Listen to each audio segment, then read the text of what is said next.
ಮೂರನೇ ಪರಿಕಲ್ಪನೆ ಅಲ್ಲ, ಮುಂದುವರಿಯುವ ಸಂಸ್ಥೆ ಪರಿಕಲ್ಪನೆ.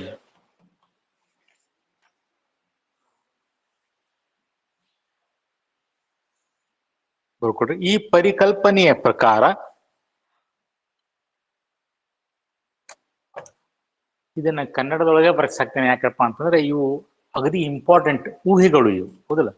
ಸೊ ಇದರ ಆಧಾರದ ಮೇಲೆ ನಾವು ಲೆಕ್ಕ ಬರಿತೀವಿ. ಸೊ ಇದು ಚೆನ್ನಾಗಿ ಅರ್ಥ ಆಗ್ಬೇಕು, ಡೌಟ್ಸ್ ಇರಬಾರ್ದು. ಸೊ ಅದ್ರ ಸಲುವಾಗಿ ಅದನ್ನ ಕನ್ನಡದಾಗ ಬರಿತಾ ಇದ್ದೀನಿ. ಪರೀಕ್ಷೆ ಒಳಗೆ ನಿಮಗೆ ಏನ್ ಕೇಳ್ತಾನ್ರಪ್ಪ ಅಂತಂದ್ರೆ what is business entity concept ಅಂತ ಇಂಗ್ಲಿಷ್ ಒಳಗೆ ಕೇಳ್ತಾನೆ. ಸೊ ನೀವು ಉತ್ತರ ಬೇಕಾದ್ರೆ ಇಂಗ್ಲಿಷ್ನಾಗ ಬಂದ್ರೆ ಇಂಗ್ಲಿಷ್ನಾಗ ಬರೀರಿ, ಇಲ್ಲ ಅಂದ್ರೆ ಕನ್ನಡದಾಗ ಬರ್ರಿ. ಈ 2 ಚಾಪ್ಟರ್ ಒಳಗೆ ಕನ್ಸೆಷನ್. ಓಕೆ, ಮುಂದಿನ ಚಾಪ್ಟರ್ನಾಗ ಹಂಗಲ್ಲ, ಮುಂದಿನ ಚಾಪ್ಟರ್ ಇಂಗ್ಲಿಷ್ನಾಗೆ ಬರಿಬೇಕೆಲ್ಲ. ಸೊ ಅಲ್ಲಿ ಕನ್ನಡದಾಗ ಬರೆಯಕ್ಕೂ ಸರಿಯಂಗಿಲ್ಲ, ಯಾಕಂದ್ರೆ ಪ್ರಾಬ್ಲಮ್ ಚಾಲು ಹೋಗ್ತಾವಲ್ಲ. ಓಕೆ, ಸೊ ಹಂಗಾರೆ ಮುಂದುವರಿಯುವ ಸಂಸ್ಥೆ ಪರಿಕಲ್ಪನೆ ಅಥವಾ ಗೋಯಿಂಗ್ ಕನ್ಸರ್ನ್ ಕಾನ್ಸೆಪ್ಟ್ ಅಂತ ಹೇಳ್ತಾರೆ. ಗೋಯಿಂಗ್ ಕನ್ಸರ್ನ್ ಕಾನ್ಸೆಪ್ಟ್ ಅಂತ ಹೇಳ್ತಾರೆ. ಸೊ ಈ ಕಾನ್ಸೆಪ್ಟ್ ಪ್ರಕಾರ ಏನು ಊಹೆ ಮಾಡ್ತೀವಿ ಅಥವಾ ಈ ಕಾನ್ಸೆಪ್ಟ್ ಏನು ಹೇಳ್ತಾ ಇದೆ ನಾವು ನೋಡೋಣ. ಸೊ ಬರ್ಕೊಳ್ರಿ. ಈ ಪರಿಕಲ್ಪನೆಯ ಪ್ರಕಾರ ಒಂದು ವ್ಯವಹಾರ ಸಂಸ್ಥೆಯನ್ನು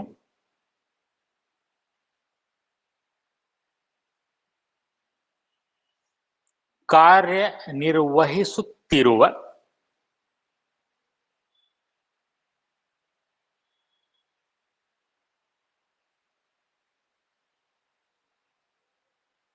ಸಂಸ್ಥೆ ಎಂದು ಪರಿಗಣಿಸಲಾಗುತ್ತದೆ.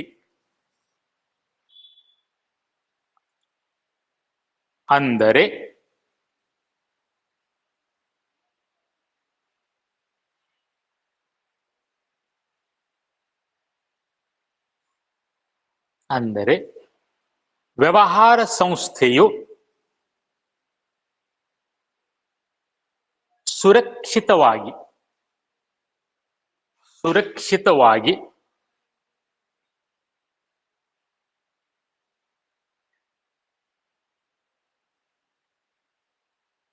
ದೀರ್ಘಕಾಲದವರೆಗೆ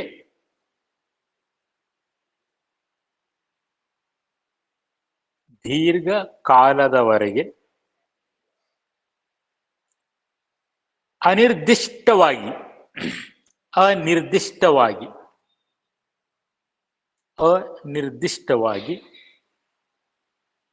ಕಾರ್ಯನಿರ್ವಹಿಸುತ್ತಾ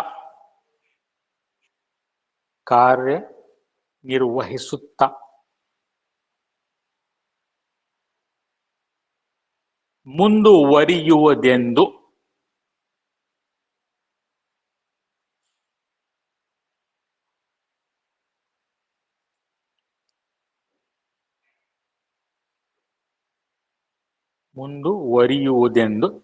ಪರಿಗಣಿಸಲಾಗುತ್ತದೆ.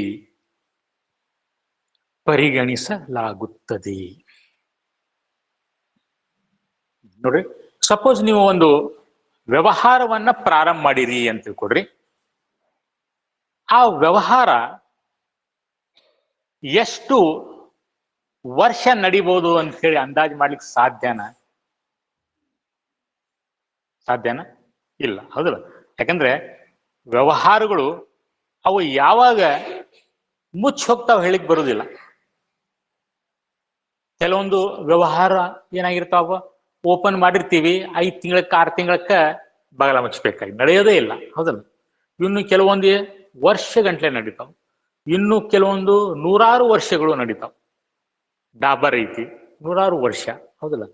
ಇನ್ನು ಕೆಲವೊಂದು ದಶಕಗಳ 10 ವರ್ಷಗಳು ನಡೀತಾವ, ಇನ್ನು ಕೆಲವೊಂದು ವರ್ಷಗಳು ನಡೀತಾವ, ಇನ್ನು ಕೆಲವೊಂದು 5-6 ತಿಂಗಳಕ್ಕ ಮುಚ್ಚಿ ಹೋಗ್ಬಿಡ್ತಾವ. ಹಂಗಾರೆ ನಾವು ಲೆಕ್ಕ ಬರೆಯುವಾಗ ಇಲ್ಲಿ ಈ ಒಂದು ಪರಿಕಲ್ಪನೆಯ ಪ್ರಕಾರ ಏನ್ ಊಹೆ ಮಾಡ್ತೀವರಪ್ಪ ಅಂತಂದ್ರೆ, ಯಾವುದೇ ವ್ಯವಹಾರ ಆಗಿರ್ಲಿ ಅದು ಸುರಕ್ಷಿತವಾಗಿ ದೀರ್ಘಾವಧಿವರೆಗೂ ಮುಂದುವರಿಯುತ್ತದೆ ಎಂದು ನಂಬಲಾಗುತ್ತದೆ. ಅದು ಮುಚ್ಚಿ ಹೋಗ್ಬೋದು. ನಾವು ಇವತ್ತು ಸ್ಟಾರ್ಟ್ ಮಾಡಿ ಬಿಸ್ನೆಸ್ 6 ತಿಂಗಳಕ್ಕ ಕ್ಲೋಸ್ ಆಗ್ಬೋದು, ಸ್ಟಾಪ್ ಆಗ್ಬೋದು, 1 ವರ್ಷಕ್ಕೆ ಸ್ಟಾಪ್ ಆಗ್ಬೋದು. ಆದ್ರೆ ನಾವು ಏನು ಊಹೆ ಮಾಡ್ತೀವಿ, ಇಲ್ಲ ಅದು ಸ್ಟಾಪ್ ಆಗುದಿಲ್ಲ.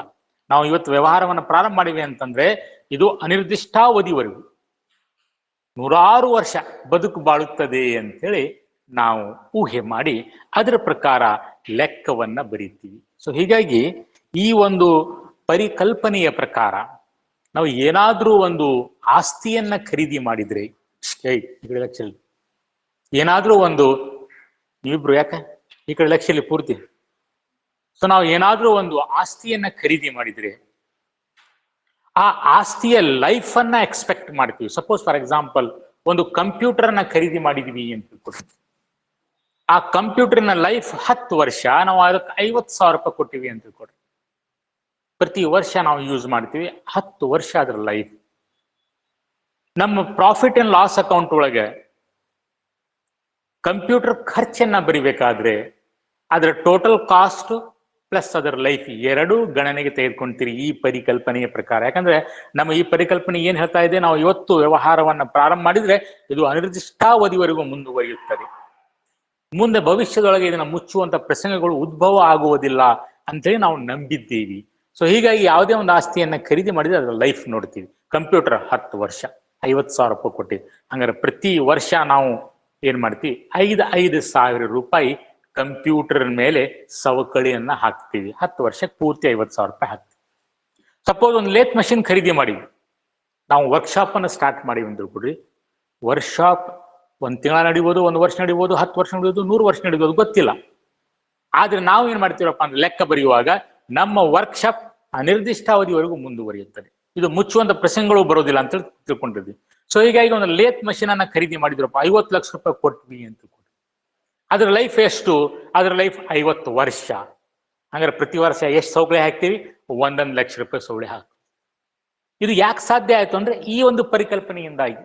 ಈ ಒಂದು ಪರಿಕಲ್ಪನೆ ಇರ್ತಿದ್ದಿಲ್ರೆ ನಾವು ಯಾವುದೇ ಒಂದು ಆಸ್ತಿಯನ್ನ ಖರೀದಿ ಮಾಡಿದ್ರೆ ಯಾವ ವರ್ಷ ಖರೀದಿ ಮಾಡ್ತೀವಲ್ಲ ಅದೇ ವರ್ಷ ಪೂರ್ತಿ ಅದ್ರ ಖರ್ಚು ಅಂತ ತೋರಿಸ್ಬೇಕಾಗ್ತಿತ್ತು.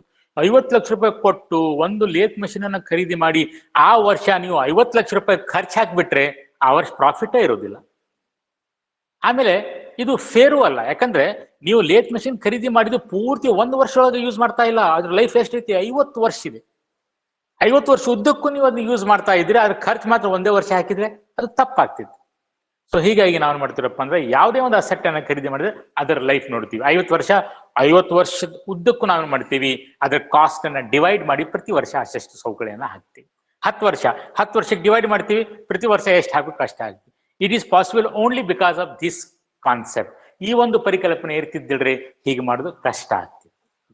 ನೆಕ್ಸ್ಟ್ ಬರ್ಕೊಡ್ರಿ ನಂಬರ್ 4, ಲೆಕ್ಕ ಬರಹ ಅವಧಿ ಪರಿಕಲ್ಪನೆ. ಲೆಕ್ಕ ಬರಹ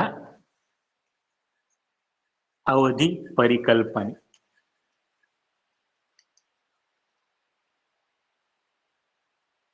accounting period concept. Accounting period concept.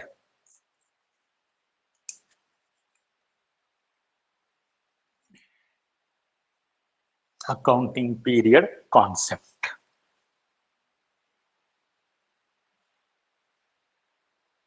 ನೋಡಿ, ಹಾಗೆ ಇಲ್ಲಿ 3ನೇ ಪರಿಕಲ್ಪನೆ ಏನ್ ಹೇಳ್ತಾ ಇದೆ ಅಂತಂದ್ರೆ, ಒಂದು ಸಂಸ್ಥೆಯನ್ನ ನಾವು ಪ್ರಾರಂಭ ಮಾಡಿದ್ರೆ ಅದು ಭವಿಷ್ಯದೊಳಗೆ ಅನಿರ್ದಿಷ್ಟಾವಧಿವರೆಗೆ ಮುಂದುವರಿಯುತ್ತದೆ ಅಂತ ನಾವು ನಂಬ್ತಾ ಇದ್ದೀವಿ. ಹಾಗಾದ್ರೆ ಇದು ಪ್ರಾಫಿಟ್ ದಿಂದ ನಮ್ಗೆ, ಇದು ವ್ಯವಹಾರದಿಂದ ನಮ್ಗೆ ಪ್ರಾಫಿಟ್ ಆಗಿದೆಯೋ ಅಥವಾ ನಷ್ಟ ಆಗಿದೆಯೋ ಅದನ್ನ ಕರೆಕ್ಟ್ ಆಗಿ ತಿಳ್ಕೊಬೇಕಾದ್ರೆ ಬಿಸ್ನೆಸ್ ಕ್ಲೋಸ್ ಆಗೋ ಮಟಾನು ವೇಟ್ ಮಾಡ್ಬೇಕು, ಹೌದಲ್ಲ? ಎಲ್ಲಾ ಬಿಸ್ನೆಸ್ ಕ್ಲೋಸ್ ಆದ್ಮೇಲೆ ಹಂಗಾರೆ ಕರೆಕ್ಟ್ ಆಗಿ ನಮ್ಗೆ ಎಷ್ಟು ಪ್ರಾಫಿಟ್ ಆಯ್ತು ಎಷ್ಟು ಲಾಸ್ ಆಯ್ತು ಅಂತ ಗೊತ್ತಾಗ. ಸಪೋಸ್ ಫಾರ್ ಎಕ್ಸಾಂಪಲ್ ಒಂದು ವ್ಯವಹಾರ ಪ್ರಾರಂಭ ಮಾಡಿದ್ವಿ, 10 ವರ್ಷ ನಡೀತಪ್ಪ. 10 ವರ್ಷ ವೇಟ್ ಮಾಡ್ಬೇಕು ನಾವು. 10 ವರ್ಷ ಮುಗಿದ ನಂತರ ಇಡೀ 10 ವರ್ಷಗಳಿಗೆ ಏನೇನು ಮಾಡಿರ್ತೀವಿ, ಖರ್ಚು ಆದಾಯ ಎಲ್ಲ ಬರೋದು, ಆವಾಗ ನಾವು ಎಕ್ಸಾಕ್ಟ್ ಪ್ರಾಫಿಟ್ ಮತ್ತು ಲಾಸ್ ಅನ್ನ ಕಂಡು ಹಿಡಿಬಹುದು. ಆದ್ರೆ ಆವಾಗ ನೀವು ಅದನ್ನ ಕಂಡು ಹಿಡಿದು ಏನ್ ಮಾಡ್ತೀರಿ? ವ್ಯವಹಾರನ ಮುಚ್ಚಿಬಿಟ್ಟಿರಿ.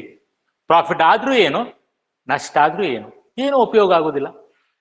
ಸೊ ಈ ಒಂದು ಸಮಸ್ಯೆ ಬಂತು. ಸೊ ಅದಕ್ಕಾಗಿ ಮತ್ತೊಂದು ಪರಿಕಲ್ಪನೆಯನ್ನ ಹುಟ್ಟಾಕಿದ್ರು. ಏನ್ರಪ್ಪ ಅಂತಂದ್ರೆ, ಪ್ರತಿಯೊಂದು ವ್ಯವಹಾರವು ಭವಿಷ್ಯದೊಳಗೆ ಅನಿರ್ದಿಷ್ಟಾವಧಿವರೆಗೂ ಮುಂದುವರೆದ್ರೂ ಸಹ ನಾವು ಲೆಕ್ಕವನ್ನ ಒಂದು ನಿರ್ದಿಷ್ಟ ಅವಧಿಗೆ ಮುಗಿಸ್ಬೇಕು. ಆ ನಿರ್ದಿಷ್ಟ ಅವಧಿ ಎಂಡಿಗೆ ನಾವೇನ್ ಮಾಡ್ಬೇಕು? ಅದರ ಪ್ರಾಫಿಟ್ ಅಂಡ್ ಲಾಸ್ ಅನ್ನ ಕಂಡು ಹಿಡಿಬೇಕು. ಮತ್ತೆ ಮುಂದಿನ ವರ್ಷ ಮತ್ತೆ ಅದನ್ನ ಕಂಟಿನ್ಯೂ ಮಾಡಬೇಕು. ಈ ರೀತಿಯಾಗಿ ಒಂದು ಅವಧಿಯನ್ನ ಫಿಕ್ಸ್ ಮಾಡಿದ್ರು. ಸೊ ಆ ಅವಧಿಗೆ ನಾವೇನ್ ಕರಿತೀವಿ? ಲೆಕ್ಕ ಬರಹ ಅವಧಿ. ಅದು ಎಷ್ಟು ಅವಧಿ ಬೇಕಾದ್ರೆ ನೀವು 3 ತಿಂಗಳ ಮಾಡ್ಕೋಬಹುದು. 3 ತಿಂಗಳಿಗೊಮ್ಮೆ ಅಕೌಂಟ್ಸ್ ಎಲ್ಲ ಕ್ಲೋಸ್ ಮಾಡಿ ರಿಸಲ್ಟ್ ಕಂಡುಹಿಡಿಯೋದು. ಅಥವಾ 6 ತಿಂಗಳ ಮಾಡ್ಕೋಬಹುದು, ಅಥವಾ 1 ವರ್ಷ ಮಾಡ್ಕೋಬಹುದು, ಅಥವಾ 2 ವರ್ಷ ಮಾಡ್ಕೋಬಹುದು. ಆದ್ರೆ ಸಾಮಾನ್ಯವಾಗಿ ಎಲ್ಲಾ ವ್ಯವಹಾರಿಕ ಸಂಸ್ಥೆಗಳು ಏನ್ ಮಾಡ್ತಾವ, ವರ್ಷಕ್ಕೊಮ್ಮೆ ತಮ್ಮ ಲೆಕ್ಕ ಪತ್ರವನ್ನ ಕ್ಲೋಸ್ ಮಾಡಿ ಫೈನಾನ್ಸಿಯಲ್ ಸ್ಟೇಟ್ಮೆಂಟ್ಸ್ ಗಳನ್ನ ತಯಾರು ಮಾಡ್ತಾರೆ. ಯಾಕಂದ್ರೆ 3 ತಿಂಗಳಂದ್ರೆ ಬಹಳ ಜಲ್ದಿ ಆಯ್ತು, 6 ತಿಂಗಳು ಜಲ್ದಿ ಆಯ್ತು. ಸೊ ಅದಕ್ಕಾಗಿ ವರ್ಷಕ್ಕೊಮ್ಮೆ. ಈವನ್ ಅಕೌಂಟಿಂಗ್ ಇದು ಏನಪ್ಪ, ಇನ್ಕಮ್ ಟ್ಯಾಕ್ಸ್ ಆಕ್ಟ್ ಪ್ರಕಾರವೂ ಸಹ ನಾವು ವರ್ಷಕ್ಕೊಮ್ಮೆ ಆದಾಯ ಇನ್ಕಮ್ ಟ್ಯಾಕ್ಸ್ ಅನ್ನು ತುಂಬಬೇಕು. ಸೊ ಹೀಗಾಗಿ ಎಲ್ಲಾ ವ್ಯವಹಾರಿಕ ಸಂಸ್ಥೆಗಳು ಏನ್ ಮಾಡ್ತಾರೆ, ಆ 12 ತಿಂಗಳ ಅವಧಿ ಏನೈತಲ್ಲ, ಸೊ ಅದಕ್ಕೆ ತಮ್ಮ ಲೆಕ್ಕ ಬರಹದ ಅವಧಿ ಎಂದು ಪರಿಗಣಿಸ್ತಾರೆ. ಸೊ ಏನ್ ಮಾಡ್ತಾರೆ ಅಂದ್ರೆ ಇಡೀ ವರ್ಷ 12 ತಿಂಗಳ ಲೆಕ್ಕ ಬರೀತಾರೆ. 12 ತಿಂಗಳ ಮುಗಿದ ನಂತರ ಎಲ್ಲಾ ಅಕೌಂಟ್ಸ್ ಗಳನ್ನ ಕ್ಲೋಸ್ ಮಾಡಿ ಪ್ರಾಫಿಟ್ ಅಂಡ್ ಲಾಸ್ ಅಕೌಂಟ್ ಮತ್ತು ಬ್ಯಾಲೆನ್ಸ್ ಶೀಟ್ ಅನ್ನು ತಯಾರು ಮಾಡ್ತಾರೆ. ಇನ್ನು ಯಾವಾಗ ಪ್ರಾರಂಭ ಆಗ್ತೈತಿ ಈ ಅವಧಿ, ಯಾವಾಗ ಪ್ರಾರಂಭ ಮಾಡ್ಬೋದು? ಸಪೋಸ್ ನೀವು ದೀಪಾವಳಿಗೆ ಹೊಸ ಅಂಗಡಿ ಸ್ಟಾರ್ಟ್ ಮಾಡಿರಿ, ಈ ದೀಪಾವಳಿಯಿಂದ ಮುಂದಿನ ದೀಪಾವಳಿವರೆಗೆ 12 ತಿಂಗಳ. ಅಥವಾ ಈ ಕ್ರಿಸ್ಮಸ್ಗೆ ಸ್ಟಾರ್ಟ್ ಮಾಡಿರಿ, ಈ ಕ್ರಿಸ್ಮಸ್ ನಿಂದ ಮುಂದಿನ ಕ್ರಿಸ್ಮಸ್ ವರೆಗೆ. ಅಥವಾ ಜನವರಿ 1ನೇ ತಾರೀಕಿಗೆ ಸ್ಟಾರ್ಟ್ ಮಾಡಿರಿ, ಜನವರಿ 1ನೇ ತಾರೀಕಿನಿಂದ ಡಿಸೆಂಬರ್ 31ರವರೆಗೆ. ಅಥವಾ ಏಪ್ರಿಲ್ 1ನೇ ತಾರೀಕಿಗೆ ಸ್ಟಾರ್ಟ್ ಮಾಡಿರಿ, ಏಪ್ರಿಲ್ 1ರಿಂದ ಮುಂದಿನ ವರ್ಷ ಮಾರ್ಚ್ 31ರವರೆಗೆ. ಹೀಗೆ ನೀವು ಬೇಕಾದ ಅವಧಿಯನ್ನ ನೀವು ಮಾಡ್ಕೋಬಹುದು. ಆದ್ರೆ ಅನುಕೂಲಕ್ಕಾಗಿ, ಯಾಕಂದ್ರೆ ಇನ್ಕಮ್ ಟ್ಯಾಕ್ಸ್ ಪ್ರಕಾರ ಫೈನಾನ್ಸಿಯಲ್ ಇಯರ್ ಯಾವಾಗಲೂ ಪ್ರಾರಂಭ ಆಗುದು ಪ್ರತಿ ವರ್ಷ ಏಪ್ರಿಲ್ 1ನೇ ತಾರೀಕಿಗೆ, ಎಂಡ್ ಆಗುದು 31 ಮಾರ್ಚಿಗೆ. ಸೊ ಹೀಗಾಗಿ ಎಲ್ಲಾ ವ್ಯವಹಾರಿಕ ಸಂಸ್ಥೆಗಳು ಏನ್ ಮಾಡ್ತಾರಪ್ಪ ಅಂದ್ರೆ ತಮ್ಮ ಅಕೌಂಟಿಂಗ್ ಇಯರ್ ಅನ್ನ 1 ಏಪ್ರಿಲ್ ಇಂದ ಪ್ರಾರಂಭ ಮಾಡಿ ಅದನ್ನ 31 ಮಾರ್ಚಿಗೆ ಎಂಡ್ ಮಾಡ್ತಾರೆ. ಅಲ್ಲಿಗೆ 12 ತಿಂಗಳು ಕರೆಕ್ಟ್ ಆಗ್ತಾವೆ. ಯಾಕಂದ್ರೆ ಮತ್ತೆ ಡಬಲ್ ಡಬಲ್ ಲೆಕ್ಕ ಮಾಡೋ ಅವಶ್ಯಕತೆ ಬೀಳುವುದಿಲ್ಲ. ಇಲ್ಲಾಂದ್ರೆ ತಮ್ಮ ಅವಧಿ ಬೇರೆ, ಅಕೌಂಟಿಂಗ್ ಪೀರಿಯಡ್ ಬೇರೆ, ಇನ್ಕಮ್ ಟ್ಯಾಕ್ಸ್ ಕೊಡೋ ಒಂದು ಅಕೌಂಟಿಂಗ್ ಪೀರಿಯಡ್ ಬೇರೆ, ಕಷ್ಟ ಆಗ್ತದೆ. ಸೊ ಅದಕ್ಕಾಗಿ ಏನ್ ಮಾಡ್ತಾರಪ್ಪ ಅಂದ್ರೆ ಏನು ಇನ್ಕಮ್ ಟ್ಯಾಕ್ಸ್ ಅಕೌಂಟಿಂಗ್ ಪೀರಿಯಡ್ ಐತಲ್ಲ, ಫೈನಾನ್ಸಿಯಲ್ ಇಯರ್ ಐತಲ್ಲ, ಅದ್ರ ಪ್ರಕಾರ ತಮ್ಮ ಅಕೌಂಟಿಂಗ್ ಇಯರ್ ಅನ್ನ ಫಿಕ್ಸ್ ಮಾಡ್ಕೊಂಡು ಎಲ್ಲರೂ ಏನ್ ಮಾಡ್ತಾರಪ್ಪ ಅಂದ್ರೆ ತಮ್ಮ ಲೆಕ್ಕದ ಪುಸ್ತಕವನ್ನ ಏಪ್ರಿಲ್ 1ನೇ ತಾರೀಕಿಗೆ ಸ್ಟಾರ್ಟ್ ಮಾಡ್ತಾರೆ. ಎಲ್ಲರೂ ಬರ್ಕೊಂತ ಹೋಗ್ತಾರೆ.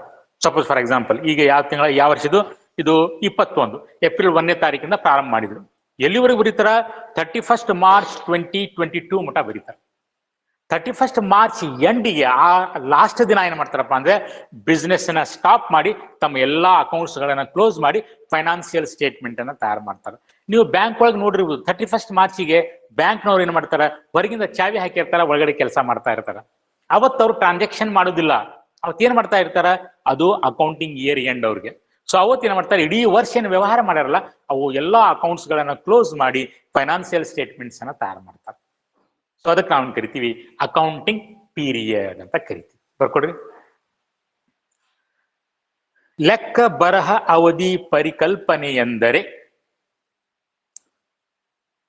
ಲೆಕ್ಕ ಬರಹ ಅವಧಿ ಪರಿಕಲ್ಪನೆ ಎಂದರೆ ಒಂದು ವ್ಯವಹಾರ ಸಂಸ್ಥೆಯು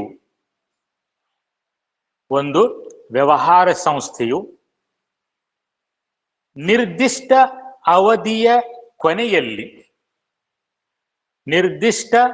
ಅವಧಿಯ ಕೊನೆಯಲ್ಲಿ ತನ್ನ ಲಾಭ ಅಥವಾ ನಷ್ಟದ ಪ್ರಮಾಣ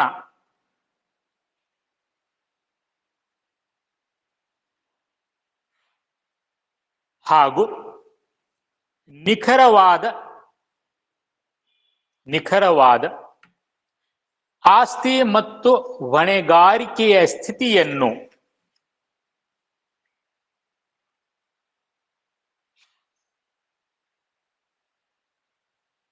ತಿಳಿಯಲು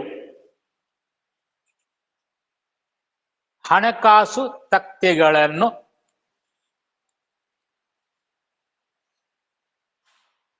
ತಯಾರಿಸುವ ಸಮಯಾವಧಿ ಎಂದರ್ಥ.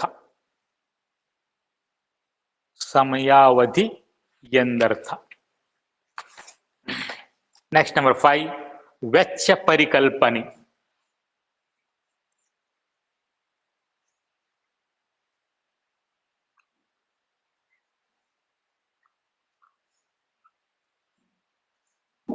ಕಾಸ್ಟ್ ಕಾನ್ಸೆಪ್ಟ್ ಅಂತ ಕರೀತಾರೆ. ಕಾಸ್ಟ್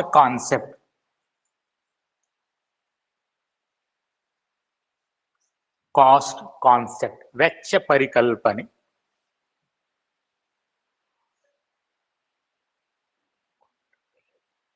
ಏನಂತ್ರವ ಏನು ಬರ್ಕೊಡ್ರಿ. ವೆಚ್ಚ ಪರಿಕಲ್ಪನೆ ಎಂದರೆ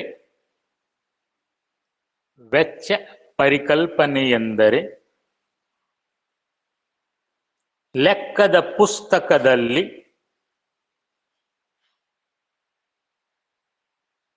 ಸಂಸ್ಥೆ ಪಡೆದುಕೊಂಡ ಎಲ್ಲ ಆಸ್ತಿಗಳನ್ನು ಅವುಗಳ ಕೊಂಡ ಬೆಲೆಗೆ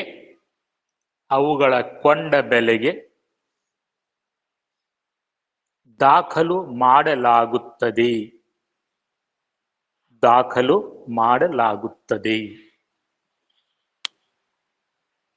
ನೋಡಿ, ಸೊ ಈ ಪರಿಕಲ್ಪನೆ ಏನ್ ಹೇಳ್ತಾ ಇದ್ದೀರಪ್ಪ ಅಂತಂದ್ರೆ, ನಾ ಹಿಂದಿನ ಕ್ಲಾಸ್ ಒಳಗೆ ಹೇಳಿದ್ದೆ, ನಮ್ಮ ಲೆಕ್ಕ ಬರಹದೊಳಗೆ ನಾವು ಯಾವುದೇ ಒಂದು ಆಸ್ತಿ ಖರೀದಿ ಮಾಡಿದ್ದನ್ನ ನಮೂದಿಸ್ಬೇಕಾದ್ರೆ, ರೆಕಾರ್ಡ್ ಮಾಡ್ಬೇಕಾದ್ರೆ ಅದರ ಮೂಲ ಬೆಲೆಯನ್ನ ರೆಕಾರ್ಡ್ ಮಾಡ್ತೀವಿ ಹೊರತು ಅದರ ನೈಜ ಬೆಲೆ ಅಥವಾ ಅದರ ಏನಪ್ಪ ಮಾರುಕಟ್ಟೆ ಬೆಲೆಯನ್ನ ಗಣನೆಗೆ ತೆಗೆದುಕೊಳ್ಳುವುದಿಲ್ಲ. ಸಪೋಸ್ ನಾವು ಒಂದು ಬಿಲ್ಡಿಂಗ್ ಅನ್ನ ಖರೀದಿ ಮಾಡಿವಿ, ಅದರ ಮಾರುಕಟ್ಟೆ ಬೆಲೆ 10 ಲಕ್ಷ ರೂಪಾಯಿ ಇದೆ, ಆದ್ರೆ ನಾವು ಅದನ್ನ 8 ಲಕ್ಷ ರೂಪಾಯಿ ಖರೀದಿ ಮಾಡಿವಿ ಅಂತ ತಿಳ್ಕೊಳ್ಳಿ. ಹಂಗಾರೆ ನಾವು ಲೆಕ್ಕದ ಪುಸ್ತಕದಲ್ಲಿ ಎಷ್ಟು ಬರಿತೀವಿ? 8 ಲಕ್ಷ ರೂಪಾಯಿ ಅಂತಾನ ಬರಿತೀವಿ, 10 ಲಕ್ಷ ರೂಪಾಯಿ ಬರೋದಿಲ್ಲ. ಸೊ ಅದು ಈ ಒಂದು ಪರಿಕಲ್ಪನೆಯ ಪ್ರಕಾರ. ಈ ಪರಿಕಲ್ಪನೆಯನ್ನ ಫಾಲೋ ಮಾಡೋದ್ರಿಂದ ನಾವು ಲೆಕ್ಕದ ಪುಸ್ತಕದಲ್ಲಿ ಯಾವುದೇ ಒಂದು ಆಸ್ತಿಯನ್ನ ಖರೀದಿ ಮಾಡಿದ್ರೆ ಅದರ ಮೂಲ ಬೆಲೆಯನ್ನ ಬರೀತೀವಿ. Next number 6.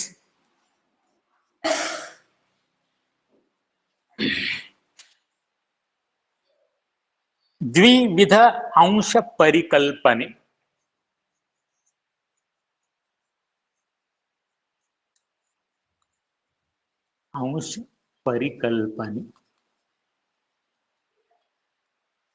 ದ್ವಿವಿಧ ಅಂಶ ಪರಿಕಲ್ಪನೆ. ಯಾಕವ ನೀರು ಕುಡಿ? ಯಾರು ನೆನ್ಸಾಕ್ತಾರ? ಏನಂತೀರಿ ಅದಕ್ಕೆ ನೀವು? ಬೆಕ್ಕ ಅಂತಿರಲ್ಲ, ಬಿಕ್ಕಳಿಕೆ. ಬಿಕ್ಕಳಿಕೆ ಯಾಕೆ ಬರ್ತಾವ?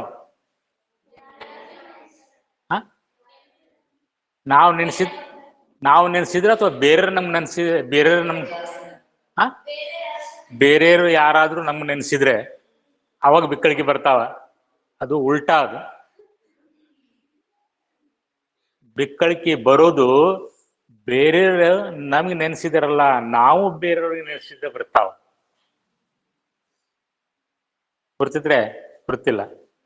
ಸೊ ಇಲ್ಲಿ ವಿಂಡ್ ಪೈಪ್ ಮತ್ತು ಫುಡ್ ಹೋಗೋ ಸಲುವಾಗಿ ಪೈಪ್ 2 ಇರ್ತಾವ, ನೋಡ್ರಿ ನೀವು.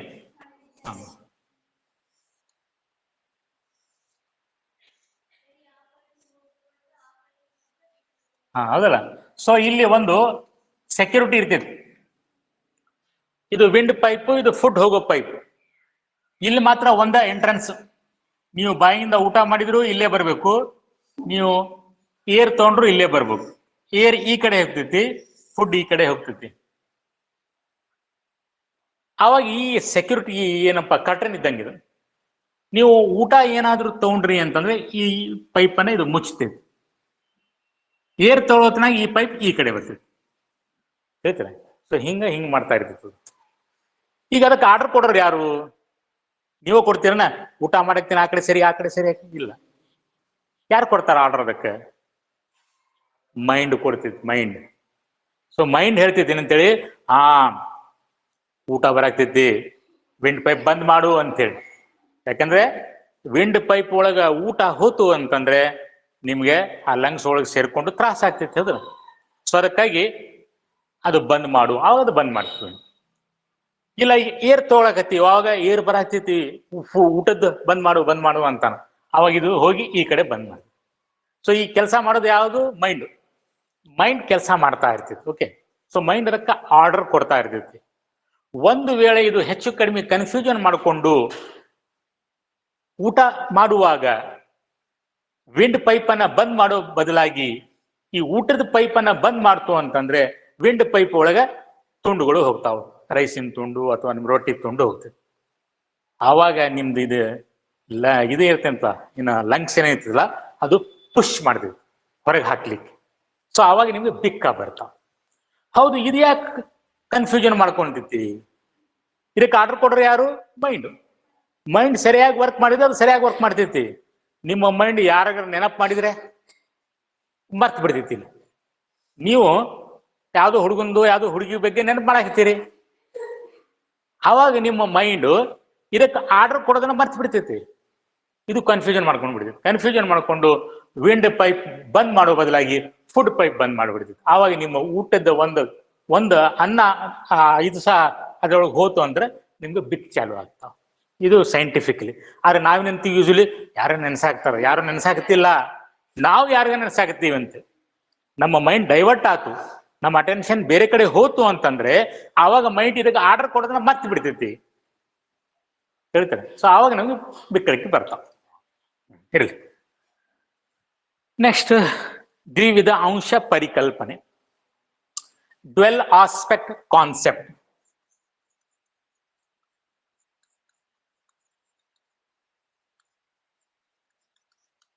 Dwell aspect concept.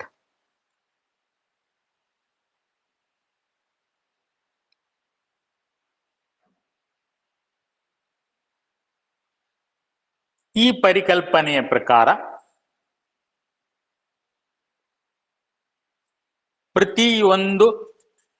ಪ್ರತಿಯೊಂದು ವ್ಯವಹಾರ ವಹಿವಾಟಿಗೂ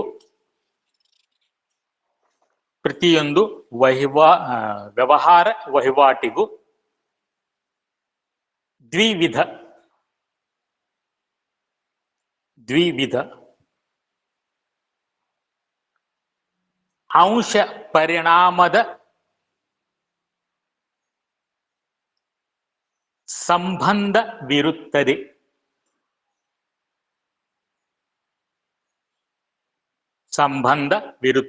ಅಂದರೆ ಒಂದಿಷ್ಟು ಮೌಲ್ಯದ ಪ್ರತಿಫಲವನ್ನು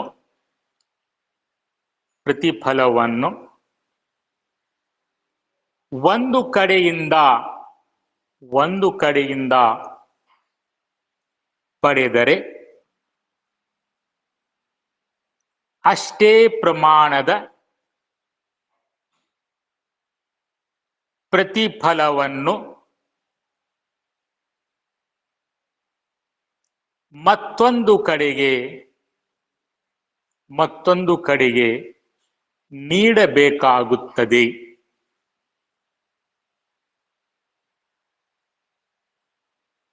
ಫುಲ್ ಪ್ಯಾನ್. ಇದರ ಅರ್ಥವೇನೆಂದರೆ ಪ್ರತಿಯೊಂದು ವ್ಯವಹಾರದ ವಹಿವಾಟು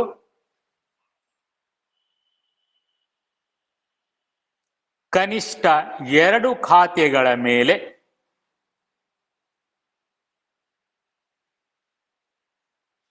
ಪರಿಣಾಮ ಬೀರುತ್ತದೆ.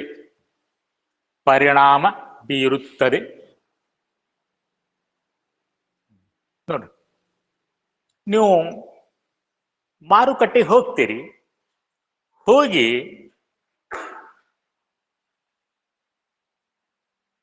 ನೋಡ್ಬೇಕು ಈ ಕಡೆ. ಮಾರುಕಟ್ಟೆಗೆ ಹೋಗಿ ನೀವು ಸಪೋಸ್ ಫಾರ್ ಎಕ್ಸಾಂಪಲ್ ಒಂದು ಪೆನ್ ಅನ್ನ ಖರೀದಿ ಮಾಡಿದ್ರಿ. ಪೆನ್ ಖರೀದಿ ಮಾಡಿ ಹಂಗ ಸೀದಾ ಮನೆಗೆ ಬರ್ತಿರೋ ಅವ್ನು ಕೊಟ್ಟು ಬರ್ತೀರೋ ದುಡ್ಡು? ಹೌದಲ್ಲ? ಇಲ್ಲ ಬಿಡಂಗಿಲ್ಲ, ಹೌದಲ್ಲ? ಸೊ ಯಾವುದೇ ಒಂದು ವಸ್ತುವನ್ನ ಖರೀದಿ ಮಾಡಿದ್ರೆ ಅದಕ್ಕೆ ಪ್ರತಿಯಾಗಿ ನೀವು ಹಣವನ್ನ ಕೊಡ್ತೀರಿ. ಇಲ್ಲ ಅಂದ್ರೆ ಉದ್ರಿ ಖರೀದಿ ಮಾಡಿದ್ರೆ ಹೇಳಿ ಬರ್ತೀರಿ, ಹೌದಲ್ಲ? ಸೊ ನಾಳೆ ಕೊಡ್ತೀನಿ ಅಥವಾ 8 ದಿನಕ್ಕೆ ಕೊಡ್ತೀನಿ, ಅರೆ ಕೊಡ್ಲೇಬೇಕು. ಇವತ್ತು ಕೊಡ್ಲಿಲ್ರು, ನೀವು ನಾಳೆ ಅಂದ್ರೆ ನಾಳೆ ಕೊಡ್ಲೇಬೇಕು, ಅಥವಾ 8 ದಿನ ಆದ ನಂತರ ಕೊಡ್ಲೇಬೇಕು. ಅಂದ್ರೆ ಪ್ರತಿಯಾಗಿ ಏನಾದ್ರೂ ಒಂದು ಕೊಡ್ಲೇಬೇಕು. ಸೊ ಹೀಗೆ ಪ್ರತಿಯೊಂದು ವ್ಯವಹಾರಿಕ ಚಟುವಟಿಕೆಯಲ್ಲಿ ಡ್ವೆಲ್ ಆಸ್ಪೆಕ್ಟ್ ಅಥವಾ ದ್ವಿವಿಧ ಅಂಶ ಇರುತ್ತದೆ. ಒಂದು ಏನಾದ್ರೂ ತಗೊಂಡ್ರೆ ಅಷ್ಟೇ ಮೌಲ್ಯದ ಮತ್ತೊಂದು ಏನಾದ್ರೂ ಕೊಡ್ಲೇಬೇಕು. ಸಪೋಸ್ ನಾವು ಒಬ್ಬ ಸರ್ವೆಂಟನ್ನ ಅಪಾಯಿಂಟ್ ಮಾಡ್ಕೊಂಡೀವಿ, ಒಬ್ಬ ನೌಕರರನ್ನ ಅಪಾಯಿಂಟ್ ಮಾಡ್ಕೊಂಡೀವಿ. ಅವನು 1 ತಿಂಗಳ ನಮಗೆ ಸೇವೆಯನ್ನ ಸಲ್ಲಿಸ್ತಾನೆ. ಅದಕ್ಕೆ ಪ್ರತಿಯಾಗಿ ನಾವು ಏನ್ ಕೊಡ್ತೀವಿ? ವೇತನವನ್ನ ಕೊಡ್ತೀವಿ, ಕೂಲಿ ಕೊಡ್ತೀವಿ, ಸಂಭಾವನೆಯನ್ನ ಕೊಡ್ತೀವಿ. ಅಥವಾ ನಾವು ರೂಮನ್ನ ಬಾಡಿಗೆಗೆ ತೆಗೆದುಕೊಂಡಿದೀವಿ ಅಂತ ಕೂಡ 1 ತಿಂಗಳ ಯೂಸ್ ಮಾಡ್ತೀವಿ, ತಗೊಂಡಂಗ ಆಗ್ತದೆ. ಅದಕ್ಕೆ ಪ್ರತಿಯಾಗಿ ಏನ್ ಕೊಡ್ತೀವಿ? ಬಾಡಿಗೆಯನ್ನ ಕೊಡ್ತೀವಿ. ಅಥವಾ ಸಪೋಸ್ ಬ್ಯಾಂಕಿಂದ 1,00,000 ರೂಪಾಯಿ ಲೋನ್ ತಗೊಂಡಿವಿ, ಅದನ್ನ ಯೂಸ್ ಮಾಡ್ತೀವಿ, ಅದಕ್ಕೆ ಪ್ರತಿಯಾಗಿ ಏನ್ ಕೊಡ್ತೀವಿ? ಬಡ್ಡಿಯನ್ನ ಕೊಡ್ತೀವಿ.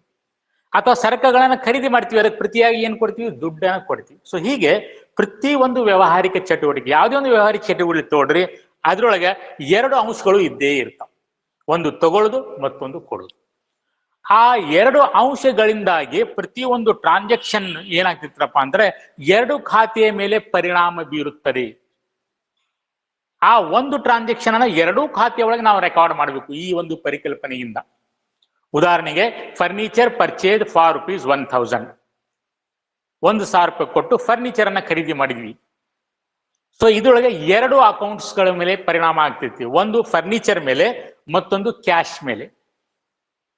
ಫರ್ನಿಚರ್ ನಮ್ಮ ಬಿಸ್ನೆಸ್ ಒಳಗಡೆ ಬರ್ತಾ ಇದೆ, ನಾವು ತಗೊಂತಾ ಇದೀವಿ ಫರ್ನಿಚರ್, ಅದನ್ನು ನಾವು ರೆಕಾರ್ಡ್ ಮಾಡ್ತೀವಿ.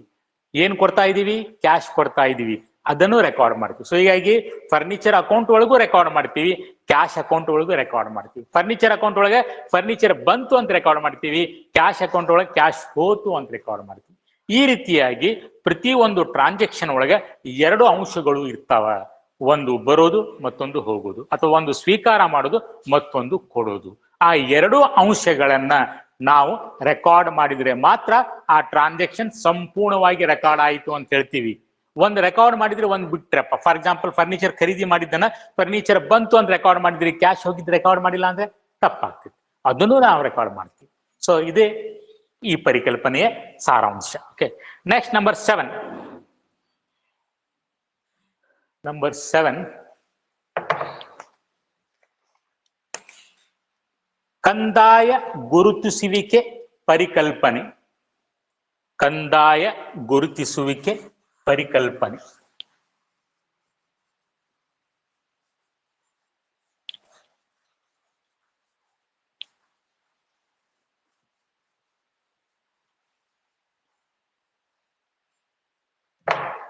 ಕಂದಾಯ ಗುರುತಿಸುವಿಕೆ.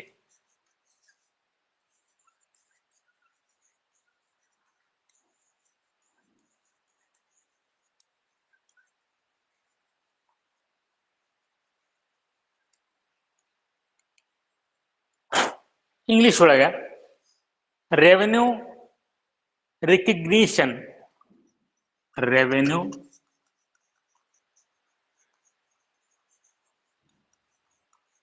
ರಿಕಗ್ನಿಷನ್ ಅಥವಾ ರಿಯಲೈಸೇಷನ್ ಕಾನ್ಸೆಪ್ಟ್. ರಿಕಗ್ನಿಷನ್ ಅಥವಾ ರಿಯಲೈಸೇಷನ್, ಬ್ರಾಕೆಟ್ ನಂಬರ್ ಕೊಡ್ರಿ, ರಿಯಲೈಸೇಷನ್ ಕಾನ್ಸೆಪ್ಟ್.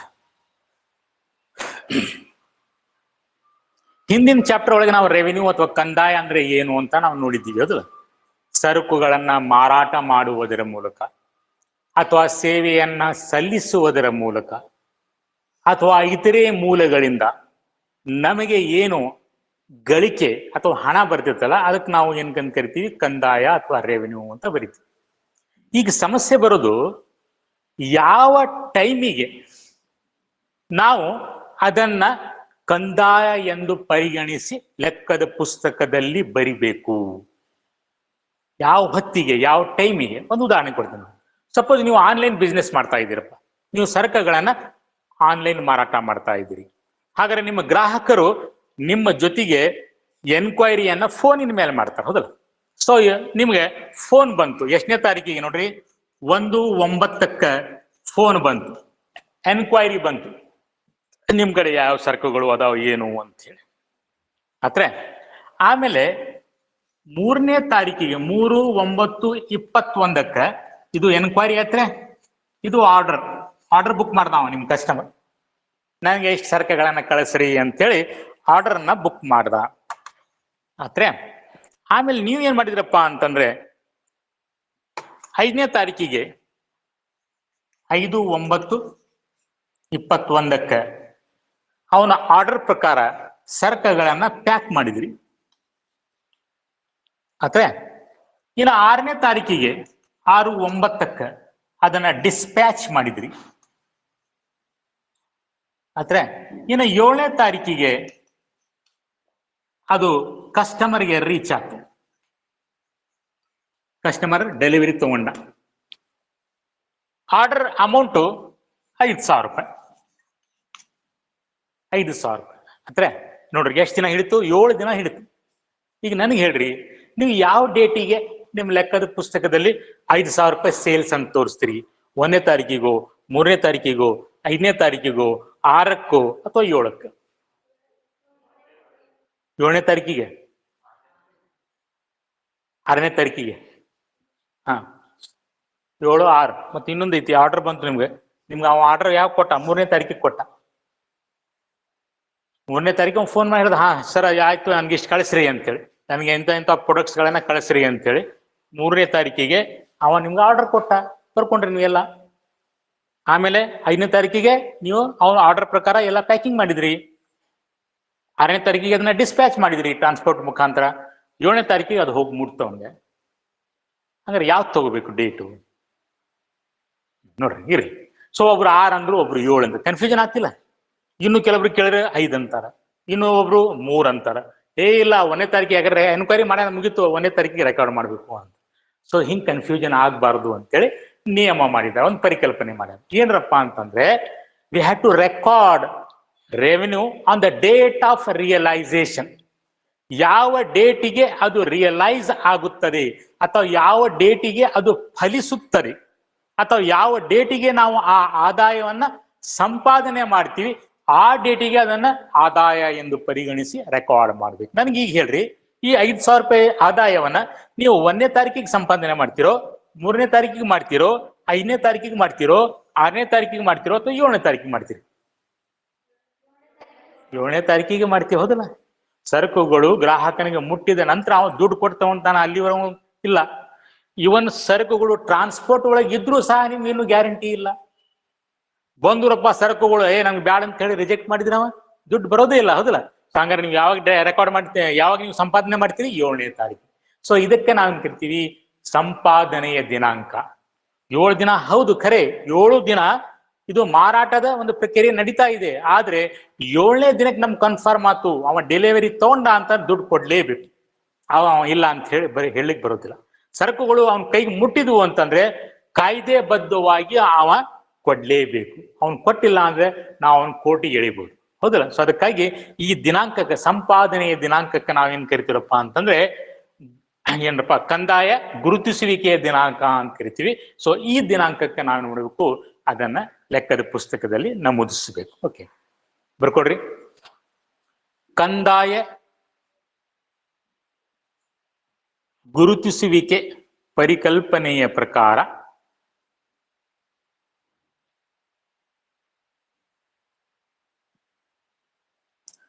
ಯಾವುದೇ ವ್ಯವಹಾರ ವಹಿವಾಟಿನ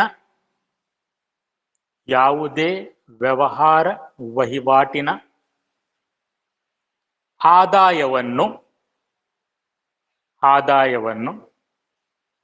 ಅದು ಸಂಪಾದಿಸಲ್ಪಟ್ಟ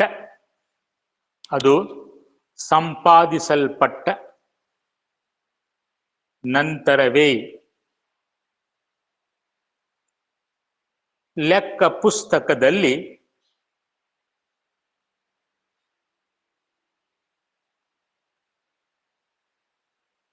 ದಾಖಲಿಸಲಾಗುತ್ತದೆ.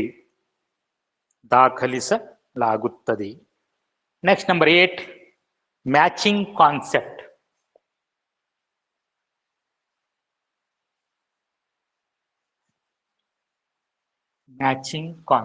ನಂಬರ್ 8,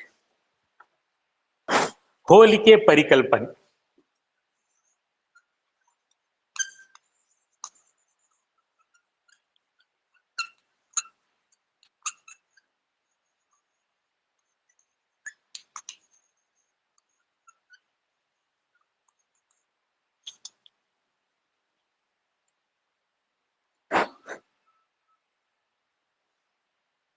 ಹೋಲಿಕೆ ಪರಿಕಲ್ಪನೆ ಎಂದರೆ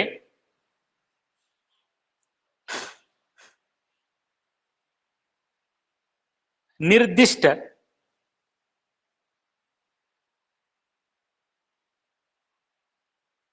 ಹಣಕಾಸು ವರ್ಷದಲ್ಲಿ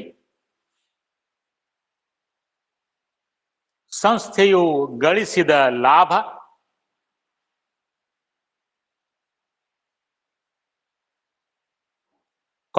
ಅನುಭವಿಸಿದ ನಷ್ಟವನ್ನು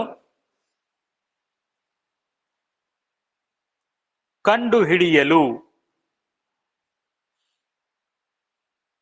ಆ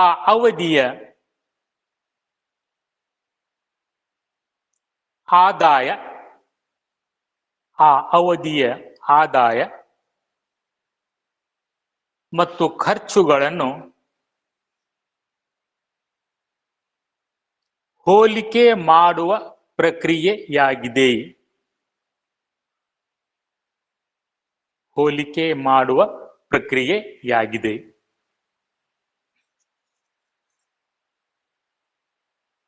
ಇಲ್ಲಿ ನೋಡ್ರಿ, ಆದಾಯ ಖರ್ಚು 2019 ಆದಾಯ ಸೇ ಫಾರ್ ಎಕ್ಸಾಂಪಲ್ 25,000 ರೂಪಾಯಿ, ಖರ್ಚು 30,000 ರೂಪಾಯಿ. 2020 ಆದಾಯ 35,000 ರೂಪಾಯಿ, ಖರ್ಚು 20,000 ರೂಪಾಯಿ. ಈಗ ನಾವು ಲೆಕ್ಕ ಬರೆಯೋದು ವ್ಯವಹಾರದಿಂದ ಲಾಭ ಆಗಿದೆಯೋ ಅಥವಾ ನಷ್ಟ ಆಗಿದೆಯೋ ಅದನ್ನು ತಿಳ್ಕೊಳ್ಳೋ ಸಲುವಾಗಿ. ಹೌದಾ? ಸೊ ವರ್ಷದ ಕೊನೆಗೆ ನಾವು ಏನ್ ಮಾಡ್ತೀವಿ, ಹಣಕಾಸಿನ ತಕ್ತೆಗಳನ್ನ ಅಥವಾ ಫೈನಾನ್ಸಿಯಲ್ ಸ್ಟೇಟ್ಮೆಂಟ್ಸ್ ಗಳನ್ನ ತಯಾರು ಮಾಡ್ತೀವಿ. ಅದ್ರೊಳಗೆ ಪ್ರಾಫಿಟ್ ಅಂಡ್ ಲಾಸ್ ಅಕೌಂಟ್ ಅನ್ನ ತಯಾರು ಮಾಡ್ತೀವಿ. ಪ್ರಾಫಿಟ್ ಅಂಡ್ ಲಾಸ್ ಅಕೌಂಟ್ ಒಳಗೆ ಏನ್ ಮಾಡ್ತೀವಿ, ಒಂದು ಕಡೆ ಆದಾಯ ಮತ್ತೊಂದು ಕಡೆ ಖರ್ಚನ್ನ ಇಡ್ತೀವಿ. ಅಂದ್ರೆ ಆದಾಯದ ಜೊತೆಗೆ ಖರ್ಚನ್ನ ಹೋಲಿಕೆ ಮಾಡ್ತೀವಿ. ಆದಾಯ ಜಾಸ್ತಿ ಆಯ್ತು ಅಂದ್ರೆ ಲಾಭ ಖರ್ಚಿಗಿಂತ, ಅಥವಾ ಖರ್ಚು ಜಾಸ್ತಿ ಆಯ್ತು ಆದಾಯಕ್ಕಿಂತ, ಅದಕ್ಕೆ ನಾವು ನಷ್ಟ ಅಂತ ಕರಿತೀವಿ. ಸೊ ಅದನ್ನ ಹೋಲಿಕೆ ಮಾಡುವಾಗ ಈ ಪರಿಕಲ್ಪನೆ ಏನ್ ಹೇಳ್ತಾ ಇದ್ದೀರಪ್ಪ ಅಂದ್ರೆ, ನೀವು ಯಾವ ವರ್ಷಕ್ಕಾಗಿ ಲಾಭ ಮತ್ತು ನಷ್ಟವನ್ನ ಕಂಡು ಹಿಡಿತಾ ಇದ್ದೀರಲ್ಲ, ಆ ವರ್ಷದ ಆದಾಯದ ಜೊತೆಗೆ ಅದೇ ವರ್ಷದ ಖರ್ಚುಗಳನ್ನ ಹೋಲಿಕೆ ಮಾಡಬೇಕು. ಸಪೋಸ್ ನೀವು 2019 ಲಾಭ ಅಥವಾ ನಷ್ಟನ್ನ ಕಂಡು ಹಿಡಿತಾ ಇದ್ದೀರಿ ಅಂತಂದ್ರೆ, 19 ಆದಾಯ ಎಷ್ಟಿತ್ತು, 25,000 ರೂಪಾಯಿ, ಖರ್ಚು ಎಷ್ಟಿತ್ತು, 30,000 ರೂಪಾಯಿ. ಇವು ಎರಡನ್ನ ಹೋಲಿಕೆ ಮಾಡಬೇಕು. ನೀವು ಇದರ ಜೊತೆಗೆ ಈ ಖರ್ಚನ್ನ ಹೋಲಿಕೆ ಮಾಡ್ಲಿಕ್ಕೆ ಬರೋದಿಲ್ಲ, ಮಾಡಿದ್ರೆ ಸರಿ ಆಗುದಿಲ್ಲ. ಸೊ ಅದೇ ಈ ಪರಿಕಲ್ಪನೆ ಏನ್ ಹೇಳ್ತಾ ಇದ್ದೀರಪ್ಪ ಅಂತಂದ್ರೆ, ಯಾವುದೇ ಒಂದು ವರ್ಷ ಇರಲಿ, ಸಪೋಸ್ ನೀವು 2020 ಲಾಭ ಅಥವಾ ನಷ್ಟವನ್ನ ಕಂಡು ಹಿಡಿತಾ ಇದ್ರೆ 2020 ಆದಾಯದ ಜೊತೆಗೆ 2020 ಖರ್ಚನ್ನ ಹೋಲಿಕೆ ಮಾಡ್ರಿ. ಮತ್ ನೀವು 2019 ಖರ್ಚನ್ನ ಹೋಲಿಕೆ ಮಾಡಿದ್ರೆ ಅದು ಸರಿಯಾಗಿ ಲಾಭ ಮತ್ತು ನಷ್ಟವನ್ನ ಕಂಡು ಹಿಡ್ಕೊಳ್ಳಿಕ್ಕೆ ಆಗೋದಿಲ್ಲ. ಹೀಗಾಗಿ ಈ ಒಂದು ಪರಿಕಲ್ಪನೆಯಿಂದ ಏನಾಗ್ತಿರಪ್ಪ ಅಂದ್ರೆ, ನಾವು ಲೆಕ್ಕ ಬರೋದ್ರೊಳಗೆ ಕೆಲವೊಮ್ಮೆ ಉದ್ದರಿ ಆದಾಯ ಇರ್ತದೆ. ಅಂದ್ರೆ ಆದಾಯ ನಾವು ಗಳಿಸಿರ್ತೀವಿ, ಆ ವರ್ಷ ದುಡ್ಡು ಬಂದಿರೋದಿಲ್ಲ. ಈ ವರ್ಷ ನಾವು ದುಡ್ದಿರ್ತೀವಿ, ಸಂಪಾದನೆ ಮಾಡಿರ್ತೀವಿ, ದುಡ್ಡು ಬಂದಿರೋದಿಲ್ಲ. ಅವ 2-3 ತಿಂಗಳ ಟೈಮ್ ತಗೊಂಡಿರ್ತಾನ, ಅದು ಮುಂದಿನ ವರ್ಷ ಬರ್ತಿದೆ. ಆದ್ರೂ ಸಹ ಅದನ್ನ ಇದೇ ವರ್ಷದ ಆದಾಯ ಒಳಗೆ ಸೇರಿಸ್ಕೊಂತೀವಿ. ಅದೇ ತರ ಖರ್ಚುಗಳು ಸಹ, ಸಪೋಸ್ ಅದು ಈ ವರ್ಷದ ಖರ್ಚು, 2019 ಖರ್ಚು ನಾವು ಪಾವತಿ ಮಾಡ್ಬೇಕಾಗಿತ್ತು. ಸಂಬಳ ಅಂತ ತಗೊಂಡ್ರಿ, ನಾವು ಪಾವತಿ ಮಾಡಿಲ್ಲ, ಅಲ್ಲಿ ನಾವು 6 ತಿಂಗಳ ಟೈಮ್ ತಗೊಂಡಿವಿ, ಮುಂದಿನ ವರ್ಷ ಕೊಡ್ತೀವಿ ಅಂತೇಳಿ. ಮುಂದಿನ ವರ್ಷ ನಾವು ಪೇಮೆಂಟ್ ಮಾಡಿದ್ರು ಸಹ ಖರ್ಚು ಎಲ್ಲಿ ತೋರಿಸ್ತೀವಿ, 19 ಸೇರಿ ತೋರಿಸ್ತೀವಿ. ಅದನ್ನ 20 ಪೇಮೆಂಟ್ ಮಾಡಿವಿ ಅಂತೇಳಿ 20 ಖರ್ಚು ಒಳಗೆ ನಾವು ಸೇರಿಸ್ಕೊಳ್ಳೋದಿಲ್ಲ. ಸೊ ಅದೇ ಈ ಪರಿಕಲ್ಪನೆ. Okay, next ಬರ್ಕೊಡ್ರಿ. ಎಷ್ಟಾದ್ರಿ ಈ 9ನೇದಲ್ಲ, ಪೂರ್ಣ ಬಹಿರಂಗ ಪಡಿಸುವಿಕೆ ಪರಿಕಲ್ಪನೆ. ಪ್ರತಿಯೊಂದು ಪರಿಕಲ್ಪನೆಯ ಮೇಲೆ ನಿಮಗೆ 2 ಮಾರ್ಕ್ಸಿನ ಪ್ರಶ್ನೆ ಅಥವಾ 3 ಪರಿಕಲ್ಪನೆ ಕೇಳಿ 6 ಮಾರ್ಕ್ಸ್ ಪ್ರಶ್ನೆ ಕೇಳ್ಬೋದು. ಓಕೆ, ಸೊ ಅದಕ್ಕಾಗಿ ನಿಮ್ಗೆ ಇವೆಲ್ಲ ಅರ್ಥ ಗೊತ್ತಿರ್ಬೇಕು. ನೆಕ್ಸ್ಟ್ ಬರ್ಕೊಡ್ರಿ 9ನೇದು, ಪೂರ್ಣ ಬಹಿರಂಗ ಪಡಿಸುವಿಕೆ ಪರಿಕಲ್ಪನೆ. ಪೂರ್ಣ ಬಹಿರಂಗ ಪಡಿಸುವ ಪರಿಕಲ್ಪನೆ. ಇಂಗ್ಲಿಷ್ ಒಳಗೆ full disclosure. Full disclosure concept. Full disclosure concept.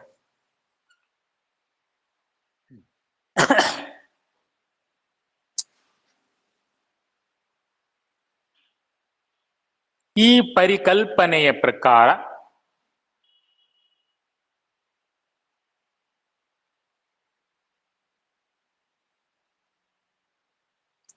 ವ್ಯವಹಾರ ಸಂಸ್ಥೆಯ ಹಣಕಾಸಿನ ಕಾರ್ಯನಿರ್ವಹಣೆಯ ಮೇಲೆ ಪರಿಣಾಮ ಬೀರಬಲ್ಲ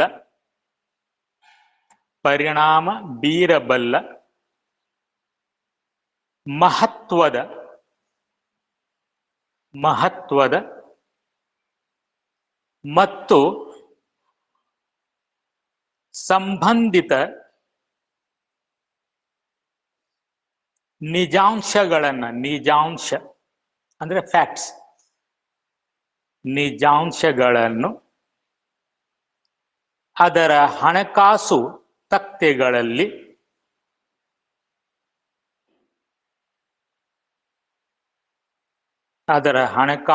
ತಕ್ತೆಗಳಲ್ಲಿ ಟಿಪ್ಪಣಿಯೊಂದಿಗೆ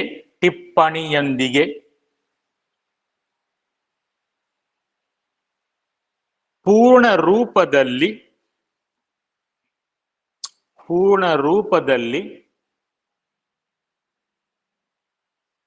ಬಹಿರಂಗಪಡಿಸಬೇಕು.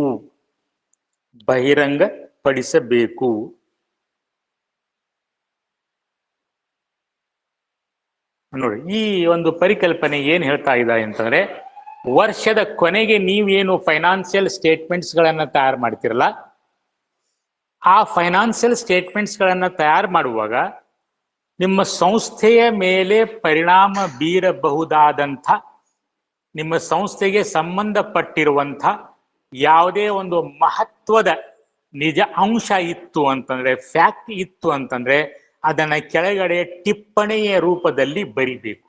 ಅಂದ್ರೆ ಯಾರು ಅದನ್ನ ಯೂಸ್ ಮಾಡ್ತಾರ, ಯಾರು ಅದನ್ನ ಓದ್ತಾರಲ್ಲ, ಅವ್ರ ಗಮನಕ್ಕೆ ಬರಬೇಕು. ಕೆಳಗಡೆ ಟಿಪ್ಪಣಿ ಅಂತ ಬರೆದು ಆ ನಿಜ ಅಂಶ ಏನಿದೆ ಅನ್ನೋದನ್ನ ಕೆಳಗಡೆ ಮಾಹಿತಿಯನ್ನ ಬರಿಬೇಕು.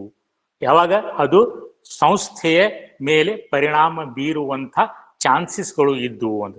ಮತ್ತದು ಇಂಪಾರ್ಟೆಂಟ್ ಇದ್ದಿಲ್ಲ, ಸಂಸ್ಥೆಯ ಮೇಲೆ ಅದು ಪರಿಣಾಮ ಬೀರೋದಿಲ್ಲ ಅಂತ ವಿಷಯ ಅಂತಂದ್ರೆ ಅದನ್ನ ಬರೆಯುವಂತ ಅವಶ್ಯಕತೆ ಇಲ್ಲ. ನೆಕ್ಸ್ಟ್ ಬಿಡ್ಕೊಡ್ರಿ, 9, 10 ಅಲ್ಲ 8 ಅಲ್ರ 10. ನೆಕ್ಸ್ಟ್ ಸ್ಥಿರತೆ ಪರಿಕಲ್ಪನೆ.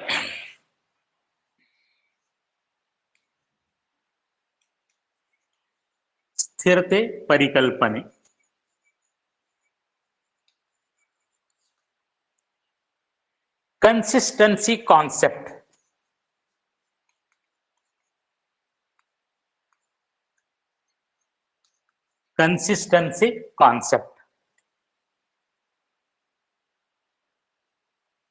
ನೋಡ್ರಿ, ಈ ಪರಿಕಲ್ಪನೆ ಏನ್ ಹೇಳ್ತಿತ್ರಪ್ಪ ಅಂತಂದ್ರೆ, ನೀವು ಲೆಕ್ಕ ಬರೆಯುವಾಗ ಯಾವುದೇ ಒಂದು ವಿಧಾನವನ್ನ ಅನುಸರಿಸಬಹುದು.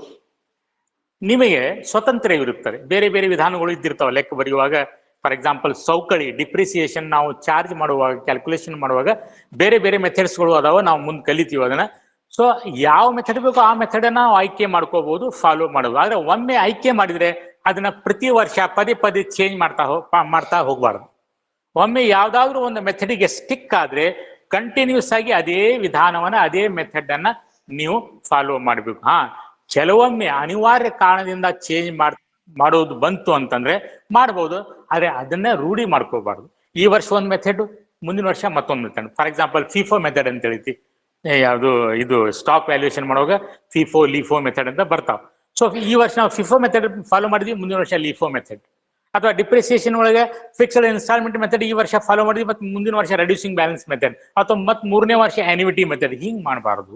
ಈ ಪರಿಕಲ್ಪನೆ ಹೇಳ್ತಾ ಇರೋದು. ಸೊ ಈ ಪರಿಕಲ್ಪನೆ ಪ್ರಕಾರ ಯಾವುದೇ ಒಂದು ನೀತಿಯನ್ನ, ನಿಯಮವನ್ನ ನೀವು ಪಾಲನೆ ಮಾಡಿದ್ರೆ ಅದು ಸ್ಥಿರವಾಗಿ ಪ್ರತಿ ವರ್ಷ ನೀವು ಅದನ್ನ ಕಂಟಿನ್ಯೂ ಮಾಡಬೇಕು ಅಂತ ಹೇಳ್ತಾ ಇದ್ರು. ಬರ್ಕೊಡ್ರಿ.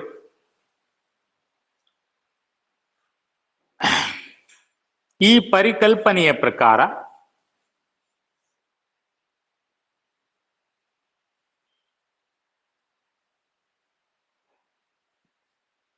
ಲೆಕ್ಕ ಬರಹದಲ್ಲಿ ಬಳಸುವ ಆಚರಣೆಗಳು ಅಂದ್ರೆ ಪ್ರಾಕ್ಟೀಸ್, ಆಚರಣೆಗಳು ಮತ್ತು ಕಾರ್ಯನೀತಿಗಳನ್ನು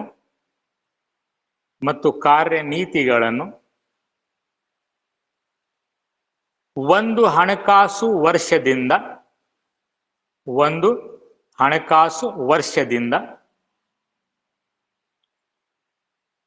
ಇನ್ನೊಂದು ಹಣಕಾಸು ವರ್ಷಕ್ಕೆ